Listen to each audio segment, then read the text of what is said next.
Hello बच्चों, स्वागत है आपका हमारे चैनल लर्निंग रॉक्स में। आज मैं आपके लिए लेकर आई हूँ नैतिक शिक्षा की नई पुस्तक जिसका नाम है मूल्यबोध, जो सेशन 2024-25 से लगी है। यह कक्षा 9वीं और कक्षा 10वीं दोनों के लिए है। कक्षा 9वीं में पहला पाठ है पुरुषार्थ को परमात्मा का आश्रय, दूसरा पाठ है आर्जवम, तीसरा पाठ है बुद्धि अच्छी रहे, चौथा पाठ है अच्छाई पर दृढ़ रहो, पांचवा पाठ है विनम्रता, छठा पाठ है कचरा से कंचन, सातवां पाठ है छत्रपति शिवाजी महाराज, आठवां पाठ है बोध कथाएं और नौवां और अंतिम पाठ है माता का आदर्श। ये 1 से लेके 9 पाठ हमारे 9वीं कक्षा का सिलेबस है। अब हमारी 10वीं कक्षा का पहला पाठ है आधार पक्का जीवन अच्छा, जो 10वां पाठ है और 10वीं कक्षा में यह है पाठ पहला है। 11वां पाठ जो दूसरा पाठ है 10वीं कक्षा का, अच्छे गुणों से ही बनेगा जीवन अच्छा। 12वां सफलता के सूत्र, 13वां कर्म ही जीवन का आधार, 14वां समस्या को बदला अवसर में, 15वां प्रेरक प्रसंग, 16वां ज्ञान सभी को चाहिए, 17वां गरिमामयी भारतीय नारी, 18वां और अंतिम पाठ है संकट में बुद्धिमानी। आज हम करेंगे 11वां पाठ जो 10वीं कक्षा का दूसरा पाठ है, अच्छे गुणों से ही बनेगा जीवन अच्छा। आज हम इस पाठ के प्रश्न उत्तर करेंगे। पाठ 11, अच्छे गुणों से ही बनेगा जीवन अच्छा। ये पाठ 10वीं कक्षा का दूसरा पाठ है। आइए पाठ को शुरू करते हैं। अभ्यास के सभी प्रश्नों के उत्तर। पहला प्रश्न, प्रार्थना की स्थिति को किस रूप में ठीक समझें? इसका उत्तर है अपने आराध्य या इष्ट देव को प्रसन्न करने के लिए किए गए पूजा पाठ जप तप माला आदि को प्रार्थना कहते हैं। प्रार्थना करने वाले व्यक्ति की प्रार्थना तभी सफल होती है जब उसे मन, कर्म व वचन से लिया जाए। केवल बाहर से दिखावे के लिए की गई प्रार्थना प्रार्थना नहीं होती। हमारी प्रार्थना तभी सफल होगी जब हम उसे अंदर के मन से करेंगे। प्रार्थना की इसी स्थिति को हम प्रार्थना समझें। बच्चों, ये हमारा जो प्रश्न है ये बहुत इम्पोर्टेंट है। ये 2024-25 में आया था। अब हम करेंगे इस पाठ का तीसरा प्रश्न। अर्जुन ने प्रार्थना के स्वरों में भगवान के समक्ष क्या स्वीकार किया? इसका उत्तर है अर्जुन ने प्रार्थना के स्वरों में भगवान के समक्ष यह बात कही कि हे भगवान, इस युद्ध में मैं स्वजनों को मारकर कल्याण नहीं देखता। हे कृष्ण, मैं ना तो विजय चाहता हूँ ना ही सुखों की इच्छा। गोविंद, हमें ऐसे राज्य से क्या प्रयोजन होता है जो अपनों को मारकर मिले। हे भगवान, ऐसे जीवन का भी क्या लाभ जिसमें अपनों को मारने का पाप लगे। हे मधुसूदन, तीनों लोकों के राज्य के लिए भी मैं इन सबको नहीं मारना चाहता।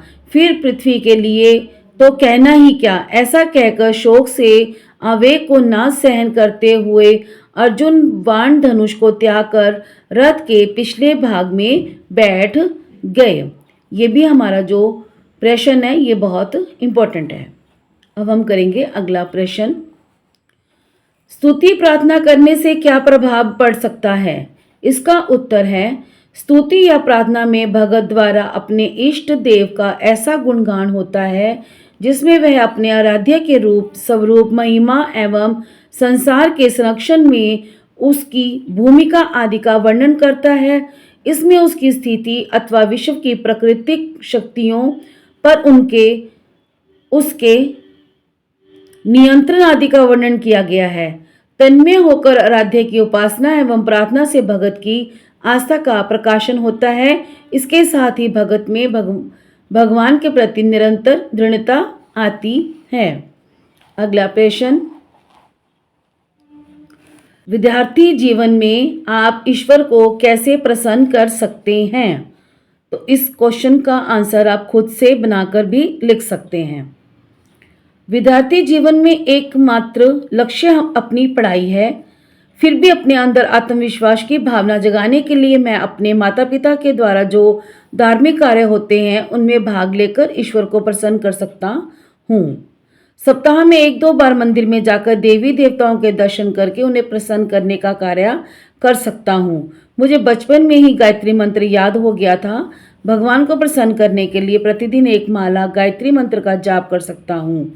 इसके साथ ही मुझे जब भी पढ़ाई से समय मिले धार्मिक पुस्तकों को पढ़कर या ईश्वरीय ज्ञान की बातें सुनकर ईश्वर को प्रसन्न करने का कार्य कर सकता हूँ।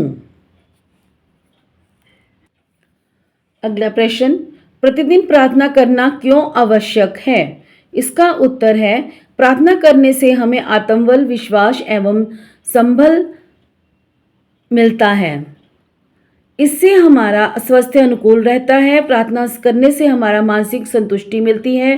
प्रार्थना करने से पहले हम अपने इष्ट या आराध्य का ध्यान करते हैं, जिससे हमारा मन पवित्र हो जाता है।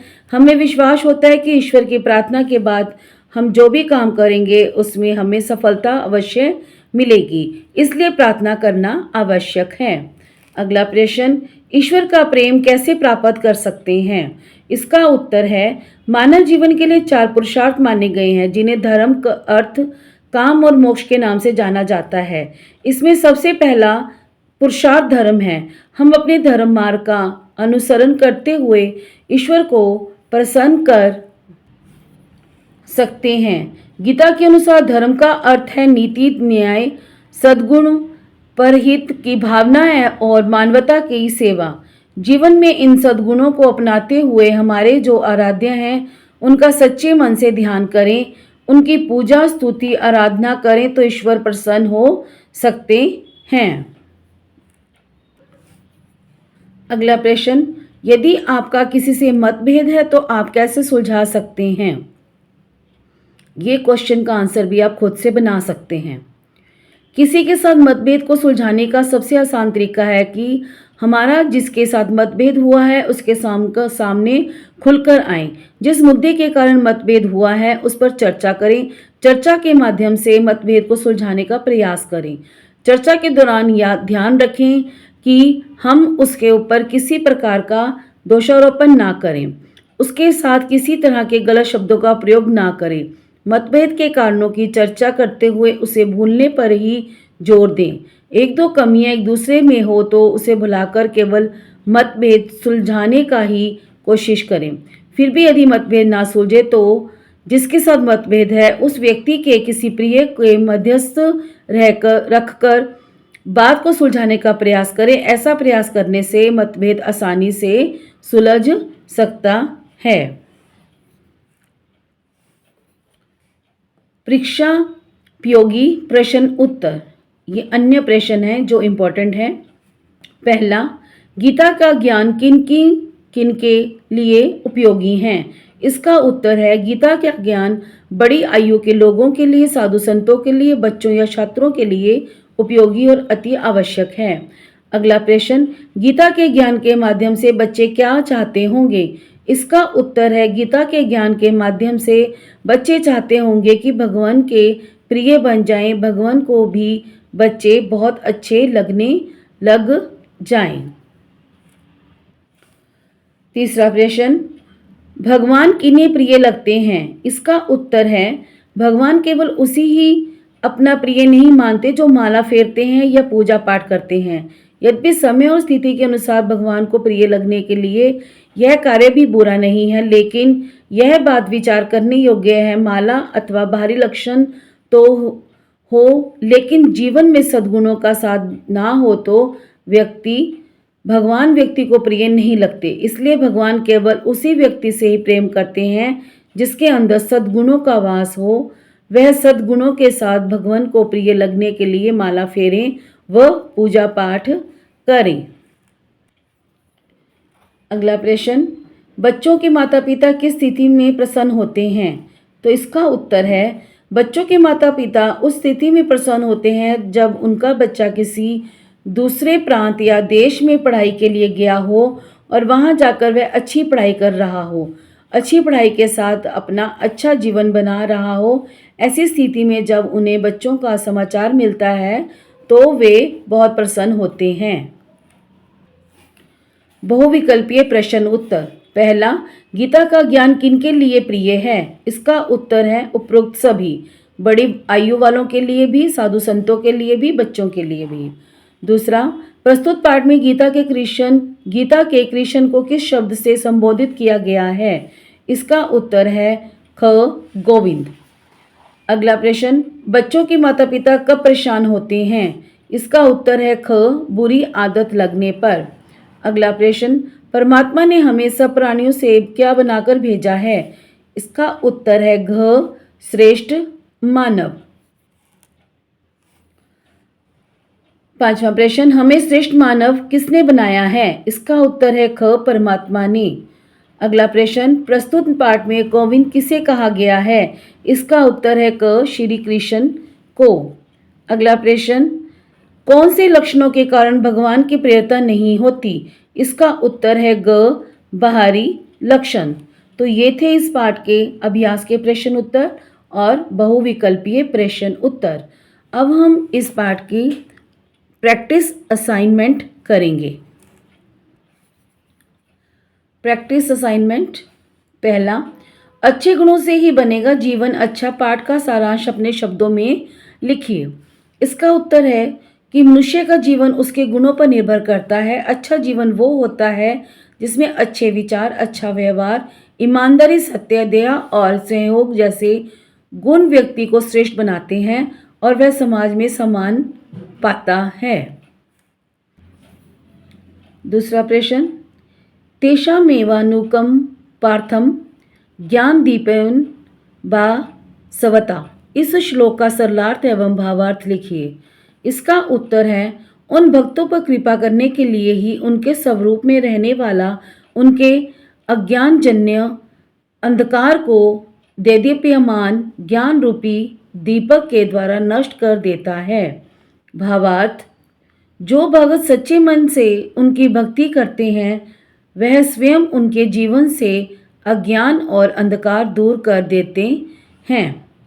अगला प्रश्न, युवाओं की प्रेरणा के लिए गीता में क्या कहा गया है? इसका उत्तर है, गीता युवाओं को कर्मशील, आत्मविश्वासी, अनुशासन और नैतिक जीवन जीने की प्रेरणा देती है जिससे वे अपना और समाज का भविष्य उज्जवल बना सकें।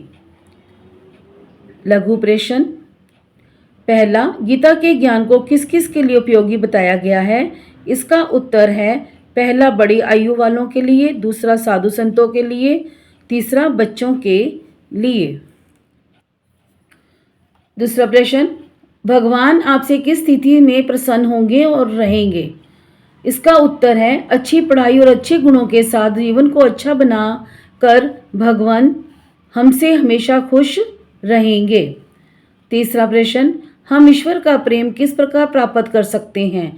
इसका उत्तर है, ईश्वर का प्रेम सच्चे मन, अच्छे कर्म और दया भावना से हम ईश्वर का प्रेम प्राप्त कर सकते हैं। चौथा प्रश्न, अच्छे जीवन के लिए किस प्रकार के गुणों को अपनाना अनिवार्य है? इसका उत्तर है, सत्य, ईमानदारी, परिश्रम, अनुशासन, दया और करुणा। तो ये थे बच्चों पाठ 11 के अभ्यास के प्रश्न उत्तर और असाइनमेंट। अब हम अपनी अगली वीडियो के अंदर पाठ 12 सफलता के सूत्र के अभ्यास के प्रश्न उत्तर करेंगे। यदि आपको ये वीडियो अच्छी लगी हो तो वीडियो को लाइक करें, शेयर करें, सब्सक्राइब जरूर करें। धन्यवाद।